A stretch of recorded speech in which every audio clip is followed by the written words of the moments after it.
La Victoire de Montréal a remporté sa première Coupe Walter avec une victoire finale de 4-0 contre la Charge d'Ottawa. Grosse victoire que je n'ai pas regardée du tout. Je n'ai pas regardé un seul match de la Victoire. Or, je n'ai manqué aucun match des Canadiens de Montréal. Et Anne-Sophie Gravel est en studio pour me chicaner. Bonsoir Anne-Sophie, notre collaboratrice spécialiste en enjeux féministes.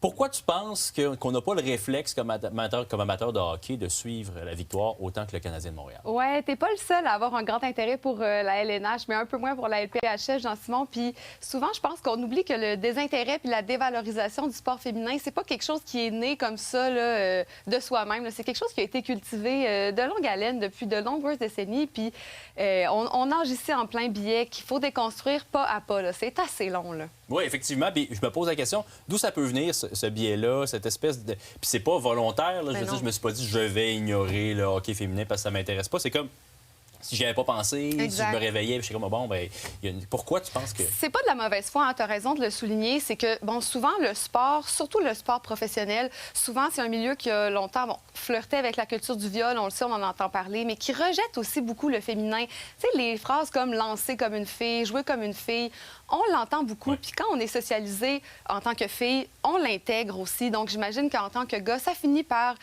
s'absorber en nous graduellement. Puis, c'est sûr qu'à la longue, il faut cultiver cet intérêt-là, mais c'est un effort à aller faire, c'est sûr. Donc, cette Coupe Walter-là, elle représente pas mal plus qu'une victoire sportive. Oui, vraiment. Ben, c'est une belle réussite sportive, mais il faut comprendre que ces joueuses-là se sont battues toute leur vie pour une place, pas juste pour une coupe. C'est des joueuses qui se sont souvent contentées de temps d'entraînement moindre que les garçons, souvent des entraînements de soir, quand les garçons avaient fini le leur.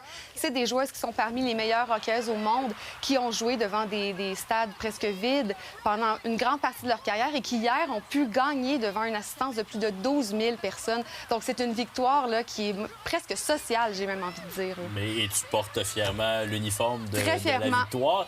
Est-ce que c'est la victoire qui t'a donné le goût de plus suivre le hockey? Oui, okay. Et je te dirais que pour moi, comme pour plusieurs fans, je pense, de la victoire, voir la LPHF évoluer comme ça, c'est une guérison, Jean-Simon, parce que, je le disais tantôt, quand on est socialisé en tant que fille, c'est très difficile de se voir dans le sport, dans le sport professionnel, et donc pouvoir avoir la chance maintenant de se dire, bien, jouer comme une fille, c'est jouer comme Anne-Renée Desbiens ou comme Laura Stacey. C'est une immense fierté, puis j'aurais jamais cru un jour faire une chronique télé sur quelque chose qui a rapport au sport, tellement je pensais que ça me concernait pas. Mais maintenant, je trouve que ça me concerne, et c'est magnifique. Pendant ce temps-là, il y a un gardien de but à la Ligue nationale dans le Carré d'As qui a été accusé d'agression sexuelle, qui a été blanchi, mais reste tout de même, ça revient souvent. Ça démontre quand même un peu les différences et les problèmes de culture dans le sport. Tout à fait. Merci beaucoup, Anne-Sophie. Merci à toi. Merci, bonne soirée.